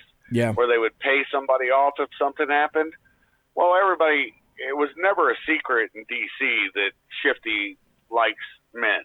And, you know, who cares about somebody's sex life? I really don't give a shit. But he had to pay off a 19-year-old boy. Well, see, and what was the old axiom that used to be going on in D.C. back in the day? Don't get caught with a dead girl or a live boy. Well, that's true. Do I give a crap about what someone's sexual proclivity may be? No. Do I give a massive crap if American taxpayer dollars are used to support them or defend them against things like that? Yes. That's not his money. That's my money. That's your money. That's our money in the big umbrella of it all as we're American taxpayers. I said before, I'll say it now, and I'll say it again to everybody here right now. Let's see. We got 2 minutes before the break, before the bottom of the hour break. When we come back, I just want to foreshadow this a little bit. We're going to talk about impeachment more specifically. We're going to talk about impeachment and its effect on the Democrats. We're going to talk about impeachment and its effect on Trump. And we're going to talk about impeachment and its effect on Republicans. Excuse me. And I think that's going to open a whole bunch of doors. My civics teacher, Mr. Helms, was right when he said, way back then in the 60s, he said, Democrats don't win elections. Republicans lose them. And it was true in the 60s and the 70s and the 80s and the 90s. And now it is most eminently true in the 2000s. up to 2019, and it's going to be true in 2020 as well. Republicans, wake the hell up. We're going to take a break, the final one of the show, and then we'll be right back. A little bit more on impeachment and what may be the outcome of impeachment on both sides of the aisle. And we're talking to Kaiser Schuff tonight. Don't go nowhere, folks. We're going to be right back. Conservative media done right. You're listening to the SHR Media Network. Hey, this is Michael Wright. And I'm Shannon Wright. Join us for The Right Way with Shannon and Mike, Monday through Thursday from 7 to 9 a.m. right here on SHR Media. Why are they joining us? For fun things like sports, politics. Oh, maybe some news and entertainment? And all kinds of other things. Money and recipes and events, all kinds of stuff. Yeah, so join us Monday through Thursday, 7 to 9 a.m. here on SHRmedia.com.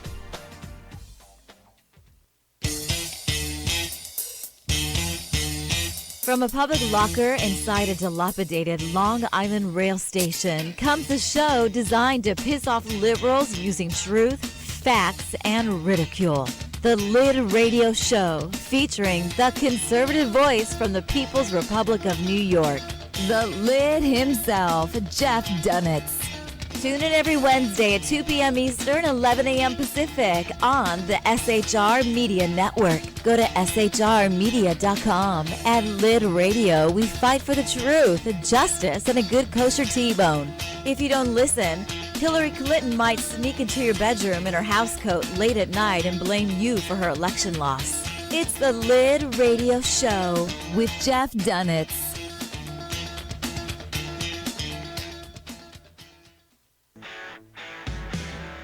Hey girls, Carry Girl Gear is here. More and more women every day are concealed carrying, participating in competitive shooting, and getting firearms training. It's not a boys' club anymore, and we don't have to shop in their stores anymore either. Finally, a cool and unique clothing line just for women. Dope tees and hats for the patriotic concealed carry and 2A girl. So what are you waiting for? Go check out carrygirlgear.com today. It's your business diva here, Melanie Collette. I am inviting you to a front row seat as I discuss some of the most intriguing details of wealth and finance with today's movers and shakers in the world of business. Listen in and discover financial truths on a global, domestic, and household scale. Uncover topics that will impact your wallet today and in the future. Money Talk with Melanie airs Monday through Friday, 5 p.m. East, 2 p.m. West, right here on SHR Media and High Plains Pundit Talk Radio. You can't afford to miss it.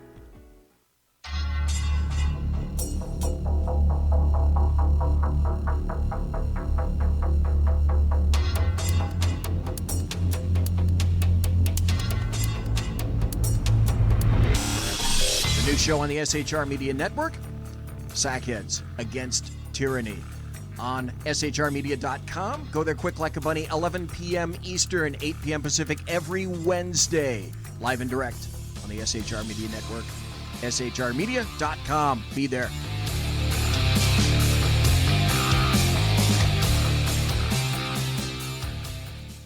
For 50 years, I've seen the American people blinded by corrupt politicians, a lapdog media, and deceptive Islam. The one thing the elites fear is one man with a cane. I'm Dave Milner. Join me through Spreaker, iTunes, and SoundCloud, through SHR Media and the Western Free Radio Network, for half a century of experienced perspective on political and social issues, weekly on The Unpleasant Blind Guy. And catch me on Jeff Mitchell's EDL Radio on blogtalkradio.com. There's no surrender, ever. Because truth is not always pleasant.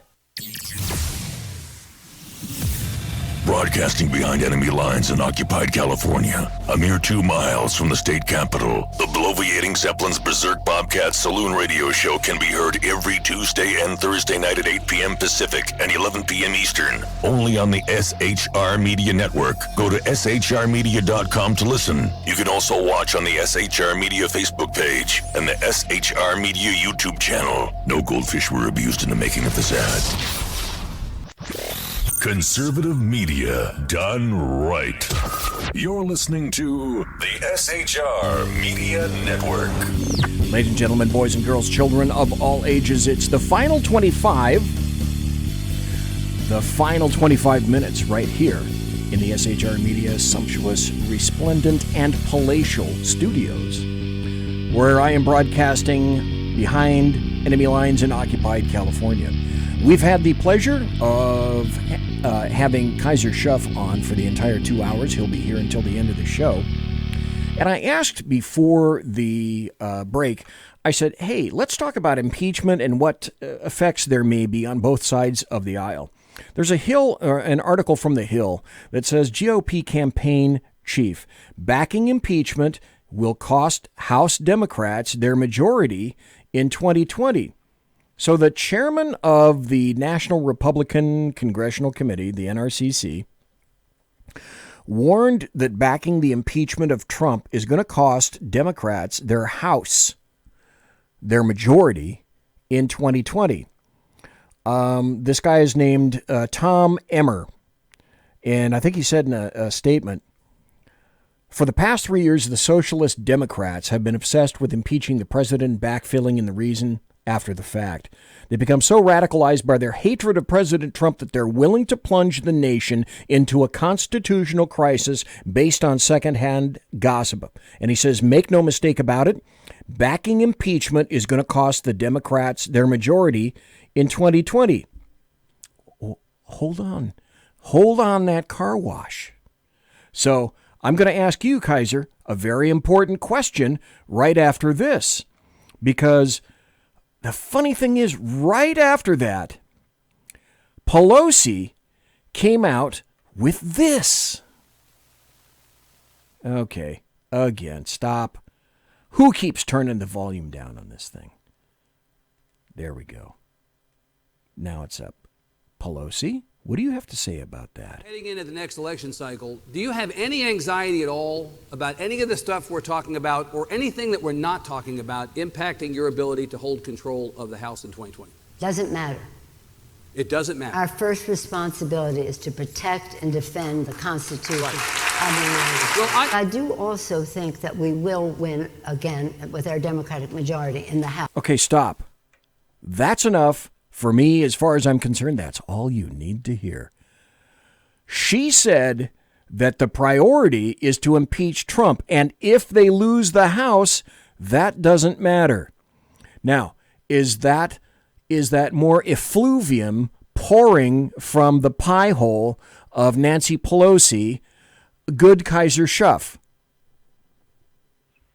Well, she's an idiot, and so is Hillary. And the reason why is they both forget that the Republicans that did have articles of impeachment for Bill Clinton, actual crimes, guess what? They lost the House right after it. And Newt Gingrich said it was because of that. Yes. He said, looking back tactically, yes, he never would have done it had he known what it would be.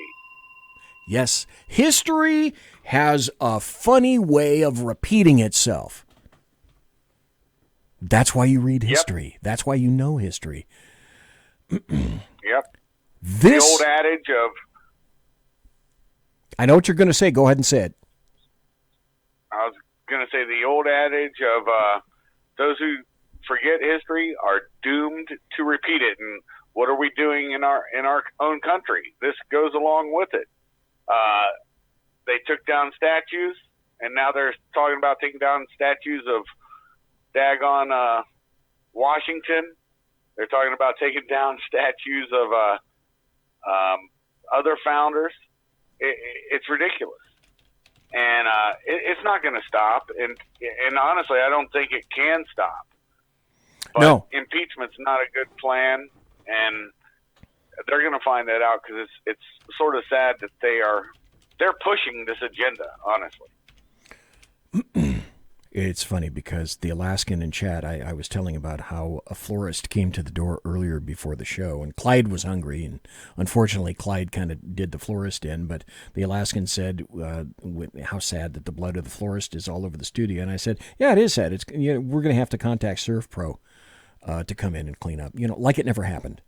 Hey, I wonder, can we get ServPro to clean up elections? Probably not. Here's a great story from Newsweek. It's like this came out of nowhere, but it came out just about a week ago.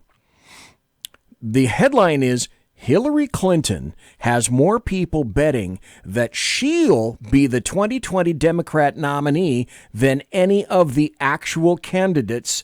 A UK bookmaker is saying that. More bettors at one of the major British bookmakers are backing Hillary Clinton to be the Democrat Party's 2020 nominee than they are any of the candidates actually running in the race, they're giving her better odds of winning than Senator Cory Booker, he's going to be gone in a while, and Beto O'Rourke, so will he, among others. You can't write this stuff, Kaiser Schuff. You can't write this stuff. The odds makers in Vegas are actually pushing a Clinton-Warren ticket. They feel that it's going to be a Clinton-Warren ticket on the Democrat side. Pussy power. And that's what they think is going to happen. Isn't that interesting? Well, first, let's go back to the impeachment, because I want to have your thoughts on it. First and foremost, will the House be able to wangle enough votes to impeach President Trump, do you think? Yeah, I think the House will. Then it'll go to the Senate for trial, and I'm sure that's going to get soundly trounced. You have enough right-punching Republicans that'll jump over and vote with the Democrats. You'll I think have some. You'll have some. Yep, you will. You'll have some Democrats that might break party lines, but if you remember, I can't think of her name. She was from Maine. She didn't vote for something, I can't remember, and everybody saying goodbye to her, and she was voted out, and that was back during Clinton. She voted against something on Clinton. I can't think of her name now. Yeah, you're right. I can't think of that name either. But I think that Newt Gingrich has a massive point. And if I knew how to edit videos together, either on YouTube or in video itself, I could put together a 30-second to a 60-second commercial with all of the stupid audio clips of things Democrats have said over the past, since 2016, about Donald Trump, and that would be enough to sink any and every Democrat extant. Period. End of statement. I don't have any of those skills at all. I concur with you. I think they are going to pass that in the House. I think it will go to the Senate. The Senate will be a little close, and it will again depend on how many people escape the Democrats to go over to cross the aisle, and how many rhinos cross the aisle over to the rats' side. And it will not go anywhere. I think the Senate will ultimately nix that, but I cannot help but think that it's going to play as a massive plus for Donald Trump. And I truly do think you're going to see Trump 2020. You're going to get the Oval Office. You're going to keep the Senate. You're going to retake the House. And so let me ask you this question. The most recent incident where I can recall all three portions of government owned by the Republicans was back under George Bush.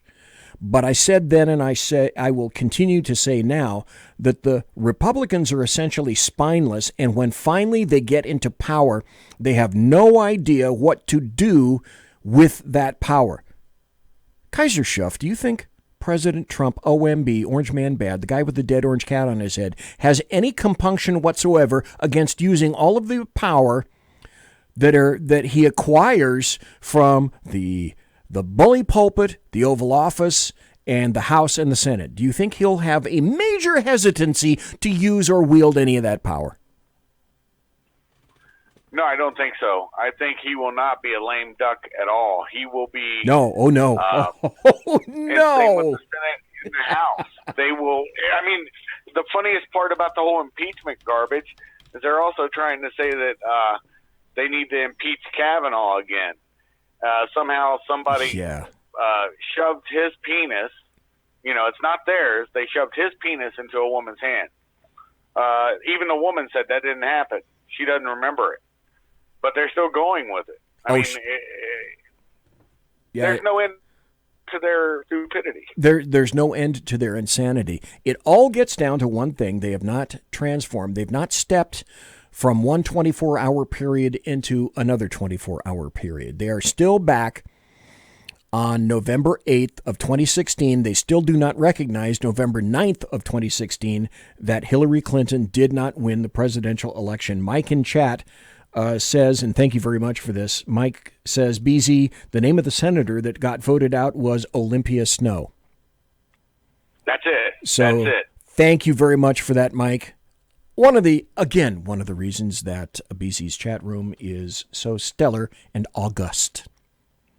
So Kaiser, coming into 2020, let's say on November 8th of 2020, November 9th of 2020, what do you think the outcome will be? Plus, Kaiser Schuff, what will be, social media doesn't really have much to do with it, but will we see the kind of raucous and chaos that we saw after the first election of Donald Trump? How will the nation handle the second term of OMB? I know how I'd like to have them handle it. Everybody, just like when Obama won, you didn't see people acting a fool. You know, I remember I just carried on with my day. I didn't give a crap. Yep.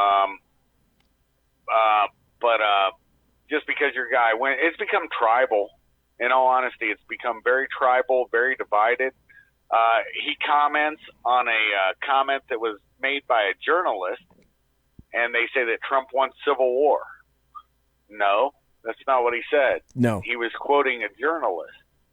And there's just no end to everything he says will become some sort of, some sort of a signal to somebody or something. And actually, it's not that way. He's pretty open and honest. And I think the people understand and respect that. I mean, it is kind of refreshing that if people say he's corrupt on stuff. Well, you don't. He's a Manhattan billionaire builder and a Democrat who people in rap songs used to emulate and want to be like. And after he changes to the Republican Party, instantly, orange man bad. It's amazing to me. No, it is. It's didn't see this coming. Trump was not my guy.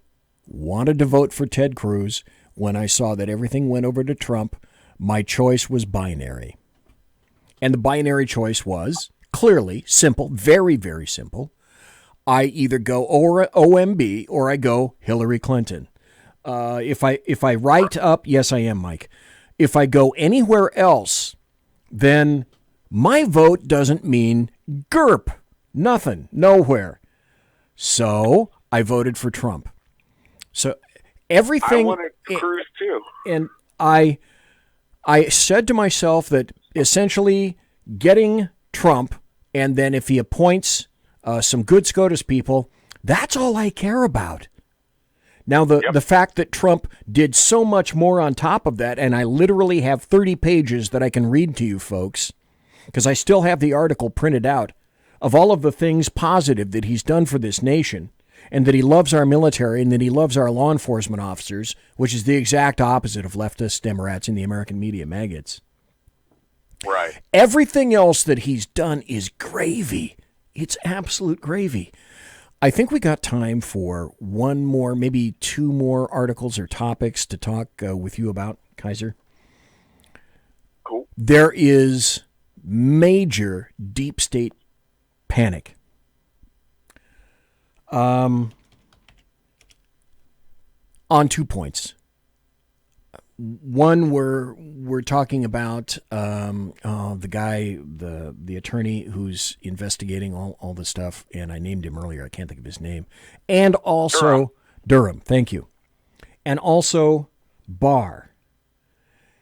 And there's an article from Barr that says, indicating that there's a deep state panic right now. AG Bill Barr has already, and you didn't hear about this, folks, I wonder why. Bill Barr has already met with British and Italian intel officials about the investigation involving Obama's spying their administration spying on the Trump campaign. Tell you what, we'll get back to that. But for right now, I think Mike is called in. Mike, what do you have to say tonight, sir? Well, you're right about the winning aspect in it, and how the Republicans treat winning. You know, remember what he said. Remember what Orange Man Bad said about getting tired of winning. You're going to get tired of winning. Well, that's the thing. He's been winning, and I haven't gotten tired of it. And as far as I'm concerned, he's going to win that election, and he's going to have coattails enough to flip the House. And that's why we're saying that she's going to want, the Democrats are going to want to get this inquiry started before Thanksgiving. You know. I think the newest thing, Mike Kaiser, you correct me if I'm wrong. I think the newest thing I heard on news, because every once in a while I listen to CNN. You got to know what the enemy's thinking. I think they said that they're going to begin the proceedings as early as sometime this month. So, Mike, you may be right about that. Have you guys heard anything about the beginning of the hearings? Yeah, I heard that they were going to do it as soon as they got back from this autumn recess or whatever they called it, the 2 weeks. Yeah. So I wouldn't doubt it. Isn't that funny? They go away for 6 weeks. They're here for about 3 weeks. Then they're going to go away for 2 more weeks again. How crazy is that? Mike, I'm with you, though, because I believe, and I think, if I'm not mistaken, Mike, did you not say something similar last week, too? In Louisiana, it's probably all going to fall to the Republican and or Trump side. Right, that's right. And the guy, John Bel Edwards, and by the way, you mentioned a quote about a dead boy, a dead girl and a live boy. That was Edwin W. Edwards that said that. Oh, okay. Yep. All right. Yep. Thank you very much. So it's going to fall to now. There's a district out of New Orleans that's drawn very, very weirdly. A House district that it's the only Democrat district in Louisiana, the only one. And it's one of these weirdly drawn districts. I guess you might have one in your state, Kaiser, and probably you too, BZ, more than one that's one of these really drawn House districts that it's on one side of a river and then on another side of a river, whatever it is. But that's this guy is a black Democrat that's out of that district, that's been in that district since it was a Republican that held that district before that by the name of Gal,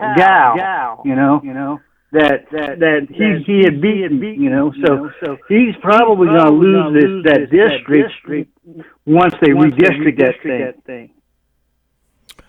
Very interesting. Go ahead, Kaiser. Didn't somebody in Louisiana, I think it was Jefferson something, he was the one who was caught with like a couple $100,000 by the FBI in his freezer? Yeah, we call it cold cash. I remember that. Yeah. I remember that. Yeah. And then there was another. Always been corrupt, my brother. Yeah, there was another guy in Baton Rouge who was a state house member that got caught with somebody paying him in a brown paper bag, and I call him bag of cash. Nice. But that's class. That type of stuff happens all the time, and there are a lot of people in Louisiana that wish New Orleans would kind of fall into the sea, because it almost has a couple of times. They almost got their wish. Yeah, you're right. But because of all the crap that comes out of that with their mayors and the crookedness of the police department and all that stuff, that people wish that it would just fall into the sea. Yeah, I remember Mayor Nagin and the Chocolate City. Yep. And the chocolate city that and left then, him, of course, and they all went to Houston. The recent mayor had a point of, he didn't want the pumps that keep the city from drowning. Yeah. Had stopped pumping, had stopped being able to pump, and he didn't want to fix them. He didn't want to spend the money to fix them. Well, there's a good policy. I guess he really does want New Orleans to plummet into the sea, or have New Orleans completely subsumed by the sea, because if I'm not mistaken, it's the levees. They have a different problem than what OBG has. BZ has the sulfur problem coming from 2 miles west of you, right, BZ? Well, I'm 2 miles east of the Bill Mill. Yeah, of the Bill Mill, the sulfur factory, right? Yeah, that's true. It's the locus of evil. That's very true. But yeah, you have a different problem. We're south. I'm 2 hours north of New Orleans, and 2 hours, about a half hour west of Baton Rouge. You're insulated. You're pretty well insulated. Hey, thanks, Mike. I appreciate it, sir. That is our capital. Baton Rouge is our capital, and that's where the seat of government is. You know, the governor, and the state senate and the state house. You know. So yeah. All righty. Thank you, Michael. You remember the Democrats back then, BZ, were saying that George Bush steered the hurricane to specifically harm the citizens of New Orleans. Remember that? Yeah. Hijinks. Yeah. Hi, hijinks. Speaking of, as I was talking earlier about this new information about the deep state going nuts, where Bill Barr is meeting with British and Italian intel officials, and he's investigating, as he said he would, the Obama administration spying on the Trump campaign. There was a tweet that kind of started this from former Trump campaign advisor George Papadopoulos, who was never charged or never really thrown in the pokey. He tweeted out last Friday that Attorney General Bill Barr is on official business in Italy. And that suggests that Italian officials are working with the U.S. in that they were working with deep state officials under the Obama admin in 2016 to set up Trump campaign officials.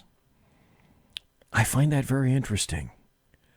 Deep state, once again, and still, when you think about it, and you do have to think about it, consider this with all of the machinations working against OMB, Donald John Trump, the guy with the dead orange cat on his head.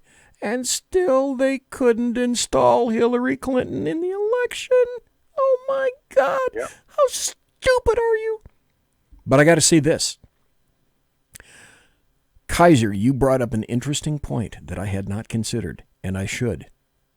Well, first, let me ask you this. I believe that Joe Biden is toast. I believe at this point, unless somebody else comes around the corner when they come, that Pocahontas is going to be it so far. And if you believe, it's an if-then equation. If you believe that Pocahontas is going to be it for the Dems, although nothing is certain yet, I mean, it's 2019, it's only October. If that, then, as you indicate, would she grab Hillary Clinton as vice president? And you truly believe that, is that correct? Me, yeah. I think it'd be in reverse, though. She would abdicate, just like Bernie was forced to. That's what they're doing. They're doing a Bernie to Joe right now. And that's why a lot of the deep state's turning against Joe. And that's why he was lashing out about Giuliani. But I do believe that they'll name Warren. I do believe that. And then Clinton, she'll name Clinton. And then she'll say, oh, but this time, two of us women together, we can make it. And she'll say, Hillary, wouldn't you love to be the presidential candidate? And, of course, Hillary would be like, oh, I'm so embarrassed. Thank you so much. Yes, I'll do that for the nation. I think that's how it's going to roll. We'll see. Like you said, nothing's done yet. So it's not impossible that people that are betting in the UK at this point are saying that it's imminent that Hillary Clinton may come back again, and they're betting on her stepping in for 2020. How astounding. Kaiser Schuff, thank you ever so kindly for being here. They're doing it in Vegas too, brother. Oh, my God. They're doing it in Vegas too, brother. Oh, my God bless, God. man. I'm glad that you had me on tonight. We had fun. Thank you very, very much. Kaiser, thanks, and very appreciate all your time. The 2 hours, and let's see. It's almost 1 o'clock where you are right now. So thanks for staying up late too, Kaiser. Kaiser Schuff, BZ, I'm the Zeppelin. Tomorrow, Sackheads Against Tyranny, a real Shat Show. Monsieur has unlocked!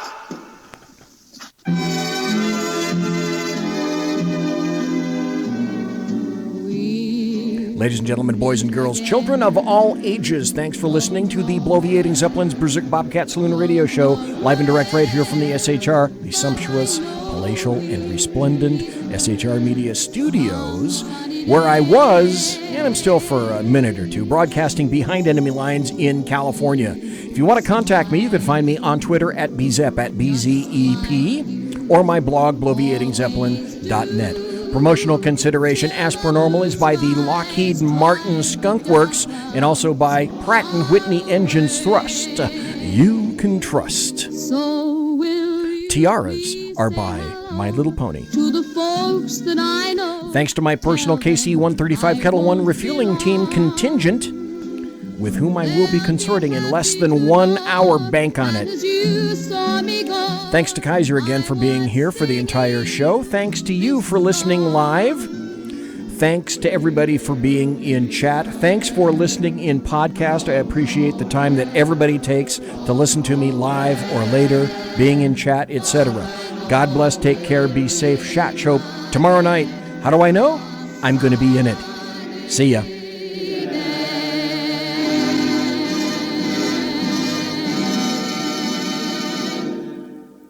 Everybody quiet down now and get some sleep. Night, everybody. Good night, Mama. Night, Ben. Good night, everyone. Good night, Mama. Good night, Daddy. Good night, children. Good night, Daddy. Good night, Elizabeth. Good night, John Boy. Good night, Jim Bob. Good night, Jim Bob. Good night, Jim Bob. What's going on? I was asleep. What's everybody doing? Good night. Good night, Jim Bob. Go to sleep.